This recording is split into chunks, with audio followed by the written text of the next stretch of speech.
को भड़काया नहीं, इसे कहते हैं संस्कार।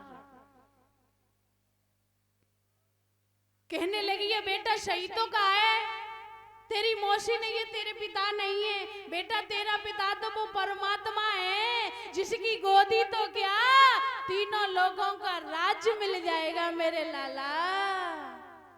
तो बालक बोला है मैया सही बताओ, वो परमात्मा ही मेरा पिता है कि हाँ बेटा वो बंसी वाला ही तेरा पिता है। तो बालक बोला है मैया वो पिता कहाँ मिलेंगे? तो मैया कहने लगी है बेटा वो पिता घर में मिलना तो बहुत कठिन है, वो पिता तो आपको जंगल में ही मिल सकते हैं, जंगल में ही मिल सकते हैं। तो आज भक्त मैया ने कहा है बेटा वो जंगल में मिलेंगे। तो वो बालक कहने लगा है मैया आज मैं अपने असली पिता को खोज करके रहूंगा कि मेरा असली पिता कौन है। तो बालक कहने लगा है मैया तो मैं अपने असली पिता से मिलने जाऊंगा। तो देखिए भक्तों सुमैया ने अपने बेटे के अंदर क्या संस्कार डाले हैं।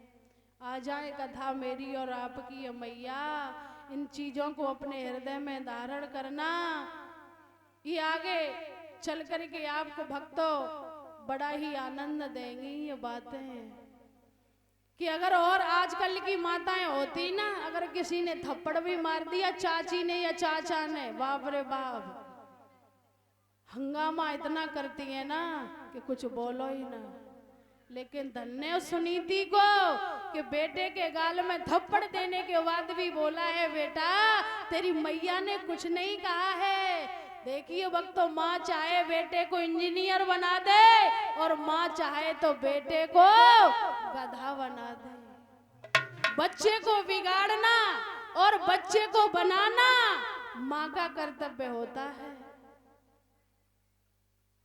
तो मैं नम्र निवेदन करूंगी कि अपने बच्चों को जरूर शिक्षित बनाएं, अच्छे संस्कार डालें। वो माँ बाप दुश्मन के समान हैं जिन्होंने अपने बच्चों में संस्कार नहीं डाले हैं।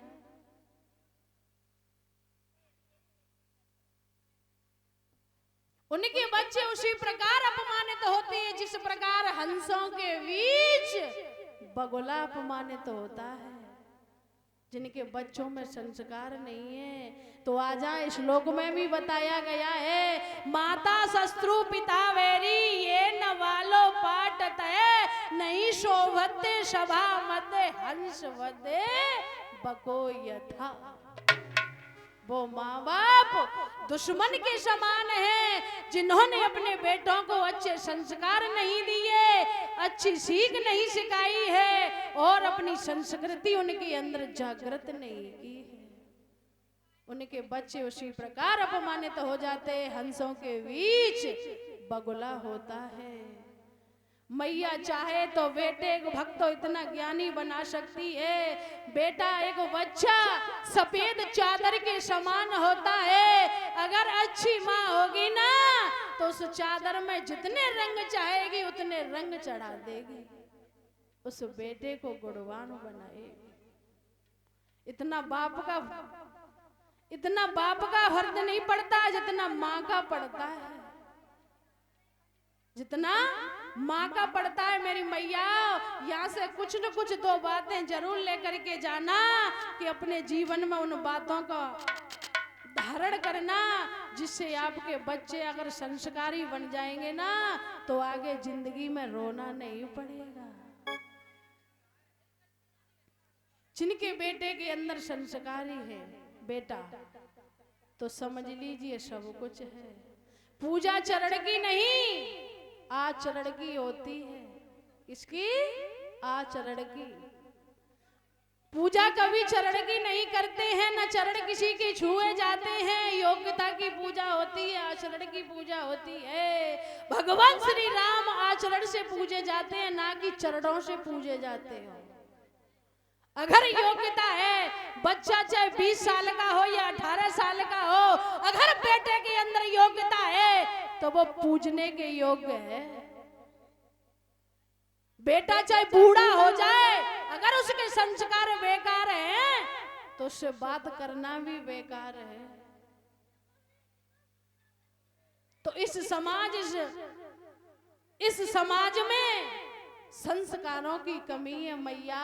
कथा तो सभी जानते हैं, लेकिन अपने जीवन में इन बातों को धारण करना भैया, अपने बच्चों को जरूर शिक्षित बनाए। अगर बच्चा शिक्षित है तो जिंदगी पार हो जाएगी। और उस प्रभु से भी प्यार होना चाहिए। जाम पर जाम पीने से क्या फायदा, सुबह पीली शाम को उतर जाएगी। यदि एक बार पीली प्रभु राम प्याली तो जिंदगी सुधर जाएगी। उस प्रभु के प्रेमी बन जाओगे ना तो समझ लीजिए किस्मत चमक जाएगी। जितना भगवान के नजदीक रहोगे उतना ही पूर्ण कल्याण होगा। अब कुछ लोग सोच रहे हैं ऐसा कुछ नहीं है। मैं एग्जाम्पल दूंगी तो सुने।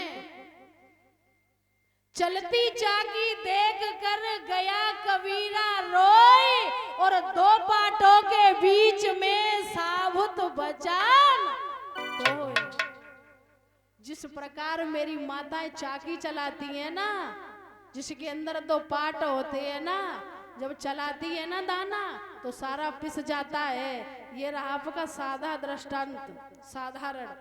अब आ जाए आध्यात्म की तरफ। वो चाकी क्या है? जिस चाकी के अंदर दो पाट होते हैं वो राग और दोषी रूपी दो पाट हैं। और उस चाकी के अंदर एक कीली होती है जिसे मेरी माता कुछ मानी बोलती है ना? ऐसी गोल गोल होती है ना जिसमें दाना डालती हैं। कुछ तो माता कीली बोलती हैं और कुछ मानी भी बोलती है। मैंने अपनी मैया को पूछा था तो मेरी मैया ने बताया बेटा कुछ तो मानी बोल देती है, कुछ कीली बोलती है। तो उस चाकी के अंदर क्या है बताया? वो परमात्मा रूपी कीली है और राग दोषी रूपी दो पाट हैं। तो देखना आप दाना डालकर शाम को चाकी चलाना, प्रैक्टिकल वाली बात है, ये समझने की बात है। चाकी चलाना, जैसे ही आप चाकी चलाओगी ना तो जो दाना होता है ना वो राग इन पाटों के बीच में दाना आएगा ना, वो सारा दाना पिसा निकलेगा। और जो कीली रूपी परमात्मा के पास होगा वो दाना साबुत निकलेगा। नहीं तो देखना आप चला कर तालियां तो बजा ही दिया करो। है तो हमें भगवान के सदा नजदीक रहना चाहिए। भगवान के नजदीक रहोगी मैया पूर्ण कल्याण हो जाएगा। मैया सोच रही है चाकी चला करके देखूंगी। देखना मैंने प्रैक्टिकल किया है, मैंने चलाई है चाकी, प्रैक्टिकल करने के लिए चलाई है। कीली रूपी परमात्मा के पास जितना दाना होगा वो सारा दाना साबुत होगा। तो भगवान के जितने नजदीक रहोगे उतना ही पूर्ण कल्याण हो जाएगा। बोलिए गोविंद भगवान की। तो आज वो बालक कहने लगा है मैया वो असली पिता कहाँ मिलेगा? तो मैया बोली है लाला वो पिता तो तुझे वन में ही मिलेगा। तो आज भक्त वो बालक वन की ओर चलने लगा है मैया। आज मैं अपने असली पिता से मिलने के लिए जा रहा हूँ। तो आज अपनी मैया के नन्हे नन्हे हाथों से पैर छू करके वो 5 वर्ष का बालक भगवान से मिलने के लिए चला जा रहा है। आजकल की माताएं नहीं कहेंगी कि मेरा बेटा भगवान का भक्त बन जाए, बोलेंगी मेरा डॉक्टर बन जाए, इंजीनियर बन जाए, अधिकारी बन जाए।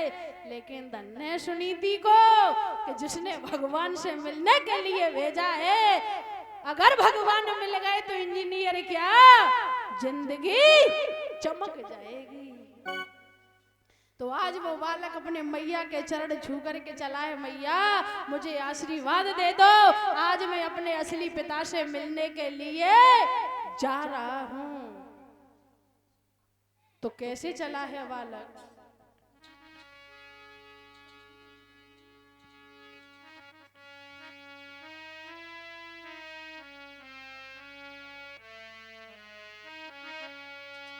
आज बालक जा रहा है मैया और